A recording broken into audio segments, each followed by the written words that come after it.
조선 중기 나라는 혼돈의 소용돌이 속에 있었습니다. 사화의 바람이 조정을 휩쓸고 외침의 위협이 국경을 위협하던 그때입니다. 바로 그 혼란스러운 시대, 1501년 경상도 안동 온계리에서 한 아이가 태어났습니다. 이름은 이황, 자는 경호, 호는 퇴계.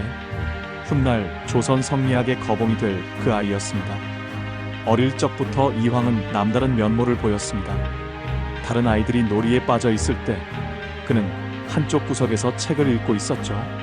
6살 때부터 글자를 깨우치기 시작한 그는 12살에 이미 천자문을 완전히 터득했습니다. 그의 숙부 이유는 조카의 비범함을 알아보고 정성을 다해 가르쳤습니다. 이 아이는 범상치 않다. 장차 우리 가문의 영광이 될 것이야. 숙부의 예언은 적중했습니다. 이황은 어려서부터 경전을 외우며 그 뜻을 깊이 새겼고 16살에는 이미 주변에서 신동이라 불렸습니다. 그러나 그의 재능은 단순한 암기력이 아니었습니다. 경전의 참뜻을 꿰뚫어보는 통찰력, 그것이야말로 그를 특별하게 만든 진정한 능력이었죠. 아버지를 일찍 여인 이황은 가난 속에서도 학문을 포기하지 않았습니다. 추운 겨울밤 기름 한 방울 아껴가며 촛불을 켜고 공부하는 그의 모습은 이미 성인의 그것이었습니다. 어머니 박 씨는 아들의 학문에 대한 열정을 이해하고 묵묵히 뒷바라지했습니다. 공부는 단순히 출세를 위한 것이 아니다. 인간다운 인간이 되기 위한 것이야. 이황의 학문과는 어릴 때부터 남달랐습니다. 그는 단순히 과거에 급제하여 관직에 나아가는 것을 목표로 하지 않았습니다. 성현의 가르침을 통해 자신을 수양하고 나아가 세상을 바르게 만드는 것, 그것이 그의 꿈이었죠. 이렇게 혼란의 시대에 태어난 한결은 어려운 환경 속에서도 꿋꿋이 자신의 길을 걸어가기 시작했습니다. 18살 청년 이황에게 운명을 바꾼 한 권의 책이 찾아왔습니다. 바로 주자의 근사록이었죠. 이 책과의 만남은 그의 인생을 완전히 뒤바꿔 놓았습니다. 마치 긴 방황 끝에 등대를 발견한 항해자처럼 이황은 주자학에서 자신이 평생 추구할 진리를 발견한 것입니다. 이것이다. 내가 찾던 것이 바로 이것이야. 근사록을 읽으며 이황은 전율했습니다. 성현들의 가르침이 체계적으로 정리된 이 책은 그에게 새로운 세계를 열어주었죠. 그는 밤낮을 가리지 않고 이 책에 매달렸습니다. 한 구절 한 구절을 음미하며 그 깊은 뜻을 탐구했습니다. 주자학, 즉 성리학은 공자와 맹자의 유교 사상을 송나라의 주의가 재해석하고 발전시킨 학문입니다. 이 학문은 단순히 정치나 도덕만을 다루는 것이 아니라 우주의 원리부터 인간의 본성까지 모든 것을 아우르는 거대한 철학 체계였죠. 이황은 이 심오한 학문에 완전히 매료되었습니다. 그는 마치 목마른 사람이 샘물을 만난 것처럼 주자의 모든 저작을 탐독했습니다. 주자대전, 주자어류, 사서집주 등 주자의 방대한 저작들을 하나하나 섭렵해 나갔습니다. 그러나 그는 단순히 읽기만 한 것이 아니라 직접 사색하고 의문을 제기하며 자신만의 이해를 구축해 나갔습니다. 학문은 암기가 아니라 깨달음이다. 이황의 학문 방법은 특별했습니다. 그는 경전의 한 구절을 읽으면 그것을 자신의 삶과 연결시켜 생각했습니다. 이니예지라는 사덕이 자신의 일상에서 어떻게 실현될 수 있는지, 성증리라는 명제가 현실에서 어떤 의미를 갖는지 끊임없이 탐구했죠. 밤이 깊어도 그의 방에는 언제나 불빛이 켜져 있었습니다. 어머니가 걱정스러워 몸이 상할까 염려된다고 말씀하셔도 이황은 학문의 즐거움 앞에서는 피로도 잊혀집니다라고 대답했습니다. 그에게 있어 학문은 고행이 아니라 기쁨이었던 것입니다.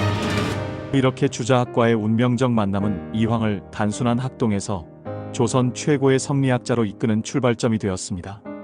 1534년 34살의 이황이 마침내 과거에 급제했습니다. 진사시에 합격한 뒤 이어진 문과 급제는 그의 뛰어난 학문 실력을 세상에 알리는 계기가 되었죠. 드디어 벼슬길에 오른 이황. 그러나 그 앞에는 험난한 시련이 기다리고 있었습니다. 조선 중종 시대의 조정은 혼란 그 자체였습니다. 살인과 훈구의 대립, 끝없는 담쟁, 그리고 외척들의 세력 다툼이 조정을 어지럽혔죠. 이런 상황에서 이황의 청렴하고 강직한 성품은 오히려 부담이 되었습니다. 그는 옳다고 생각하는 바를 굽히지 않았고 이는 종종 기득권 세력들과의 충돌로 이어졌습니다. 신은 오직 나라와 백성을 위해 일할 뿐입니다. 이황의 이런 자세는 일부에서는 존경받았지만 정치적 현실주의자들에게는 융통성 없는 고집으로 비쳤습니다. 그는 관직에 있으면서도 부정부패에 연루되기를 거부했고 불의한 일에는 목소리를 높여 반대했죠. 특히 을사사화를 겪으면서 이황은 정치의 어두운 면을 적나라하게 목격했습니다. 수많은 선비들이 무고하게 화를 당하는 모습을 보며 그는 깊은 회의감에 빠졌습니다. 과연 이런 곳에서 내가 추구하는 이상을 실현할 수 있을까? 그의 마음에는 의문이 들기 시작했습니다. 벼슬을 하면서도 이황은 끊임없이 사직서를 올렸습니다. 때로는 병을 핑계로, 때로는 모친 봉양을 이유로 관직에서 물러나려 했죠. 그러나 임금과 대신들은 그의 능력을 아깝게 여겨 번번이 사직을 허락하지 않았습니다. 학문은 조용한 곳에서 깊이 있게 탐구해야 하는 것인데 벼슬살이는 그것을 방해한다. 이황은 점점 확신을 갖게 되었습니다. 진정한 도를 추구하려면 권력과 명예로부터 자유로워야 한다는 것을 말이죠. 마침내 1549년 이황은 결단을 내렸습니다.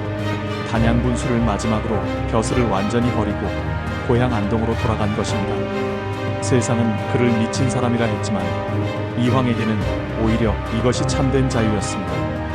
권세와 부귀를 포기하고 자신이 진정 원하는 학문의 길을 선택한 것이죠. 1549년 49살의 이황이 벼슬을 완전히 버리고 고향 안동으로 돌아왔습니다. 세속의 권력과 명예를 뒤로한 채 그는 오직 학문과 교육에만 전념하기로 결심했죠. 이때부터 이황의 진정한 교육자로서의 삶이 시작되었습니다. 안동 도산 기슭에 자리 잡은 이황의 거처는 소박했습니다. 기와집 몇 채와 작은 연못 그리고 울창한 숲이 전부였죠. 그러나 이곳에서 벌어질 교육의 혁신은 조선 전체를 뒤흔들 거대한 파장을 일으키게 됩니다. 제자를 가르치는 것은 단순히 지식을 전달하는 것이 아니다. 그들의 인격을 기르고 품성을 둬야 하는 것이야. 이황의 교육 철학은 남달랐습니다. 그는 단순히 과거 합격을 위한 기술을 가르치지 않았습니다. 대신 어떻게 하면 참된 인간이 될 수 있는지, 어떻게 하면 사회에 유익한 사람이 될 수 있는지를 가르쳤죠. 전국 각지에서 젊은이들이 찾아왔습니다. 이황의 명성을 듣고 가르침을 받고자 하는 이들이었습니다. 조목, 김성일, 유성룡, 정구 등 훗날 조선 후기 성리학을 이끌어갈 걸출한 인재들이 모두 이 시기에 이황의 문화에 들어왔죠. 스승님, 성리학의 핵심은 무엇입니까? 제자들의 질문에 이황은 언제나 정성을 다해 답했습니다. 리와 기의 관계를 올바로 이해하고 사단 칠정의 차이를 분명히 하며 무엇보다 경의 정신으로 자신을 수양하는 것이다. 그의 가르침은 구체적이면서도 실천적이었습니다. 교육의 규모가 커지자 이황은 1561년 드디어 도산서당을 세웠습니다. 이는 단순한 건물이 아니라 새로운 교육 이념을 담은 상징적 공간이었죠. 도산서당이라는 이름에는 도를 배우는 산속의 집이라는 뜻이 담겨 있었습니다. 서당 앞마당에는 도산이라 새긴 바위가 세워졌고 주변에는 매화와 대나무를 심어 선비의 기계를 상징했습니다. 이황은 이곳에서 제자들과 함께 아침 일찍 일어나 경전을 읽고 저녁에는 토론을 벌이며 하루를 마감했죠. 학문은 혼자 하는 것이 아니라 더불어 하는 것이다. 이황의 교육 방식은 일방적 강의가 아니라 스승과 제자가 함께 진리를 탐구하는 것이었습니다. 그는 제자들의 의견을 경청했고 때로는 자신의 견해를 수정하기도 했습니다. 이렇게 도산서당은 단순한 학교를 넘어 조선 성리학의 성지가 되어갔습니다. 도산에서의 학문 연구와 교육이 깊어갈수록 이황의 성리학적 사유는 더욱 정교해져 갔습니다. 그는 단순히 중국의 주자학을 그대로 받아들인 것이 아니라 조선의 현실에 맞게 발전시키며 독창적인 이론 체계를 구축해 나갔습니다. 그의 학문은 이제 조선을 넘어 동아시아 전체에 영향을 미칠 거대한 사상적 기반이 되어가고 있었습니다. 이황의 가장 큰 업적 중 하나는 이기론의 정립이었습니다. 우주 만물의 근본 원리인 리와 현실적 존재인 기의 관계를 명확히 규명한 것이죠. 리는 형이상학적 원리요, 기는 형이하학적 재료다. 그러나 이 둘은 서로 떨어질 수 없는 관계에 있다. 이황의 이기론은 후대 조선 성리학의 근간이 되었습니다. 특히 그의 사단 칠정론은 조선 성리학사의 길이 남을 독창적 이론입니다. 인간의 마음에서 일어나는 감정들을 사단과 칠정으로 나누어 설명한 이 이론은 인간 본성에 대한 깊이 있는 통찰을 보여주었죠. 사단은 본성의 발현이요, 칠정은 기질의 작용이다. 군자는 사단을 기르고 칠정을 절제해야 한다. 이러한 이황의 가르침은 수많은 제자들에 의해 조선 전역에 퍼져나갔습니다. 그의 학문적 명성은 국경을 넘어 중국과 일본에까지 전해졌습니다. 명나라의 학자들은 이황의 저술을 읽고 감탄했고, 일본의 학자들은 그의 이론을 배우기 위해 조선까지 찾아왔죠. 특히 일본의 후지와라 세이카는 이황의 학설에 깊은 영향을 받아 일본 성리학의 아버지가 되었습니다. 학문은 나라의 경계를 뛰어넘는다. 진리 앞에서는 모든 인간이 하나다. 이황의 이런 개방적 자세는 그의 학문이 동아시아 전체에 뿌리내릴 수 있게 했습니다. 그는 중국의 학자들과 편지를 주고받으며 학문적 토론을 벌였고, 일본의 사신들과도 깊이 있는 대화를 나누었죠. 이황이 저술한 성학십도는 그의 철학적 경지를 보여주는 대표작입니다. 복잡한 성리학 이론을 도표로 만들어 이해하기 쉽게 설명한 이 책은 후대 성리학 교육의 필수 교재가 되었습니다. 어려운 이론도 쉽게 설명할 수 있어야 진정한 깨달음이다라는 그의 신념이 담긴 작품이었죠. 이렇게 이황의 학문은 조선 성리학의 정수가 되어 500년이 지난 오늘날까지도 한국 철학사의 핵심으로 자리 잡고 있습니다. 벼슬을 버리고 도산에 은거했지만 이황의 마음속에는 나라에 대한 걱정이 끊이지 않았습니다. 조정의 혼란과 백성들의 고통을 지켜볼 수만은 없었던 그는 붓으로서 임금에게 충언을 올리기 시작했습니다. 그의 상소문들은 단순한 정치적 건의가 아니라 조선이 나아가야 할 근본적 방향을 제시하는 철학적 성찰이었습니다. 1568년 선조가 즉위하자 이황은 무진육조소라는 긴 상소문을 올렸습니다. 새로운 임금에게 올리는 이 글에서 그는 왕도 정치의 이상을 역설했죠.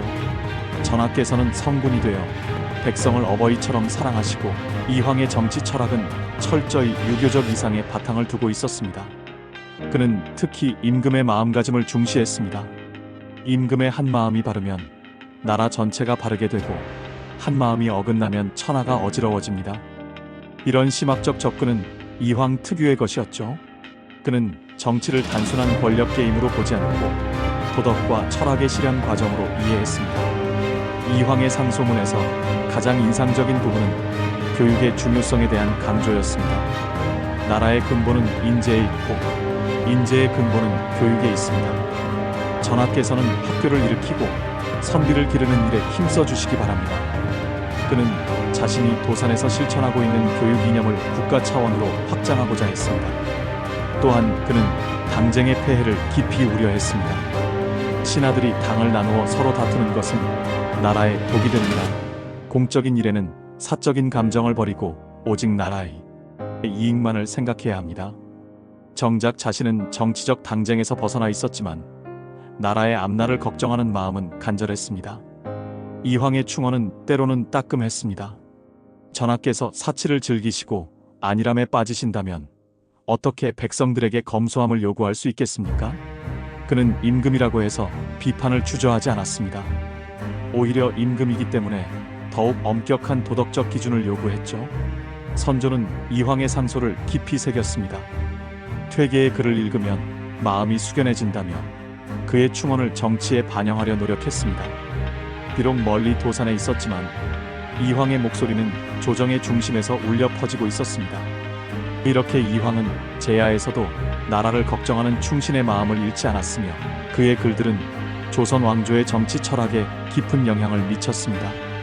1570년 이황이 세상을 떠났을 때 조선 전체가 슬픔에 잠겼습니다.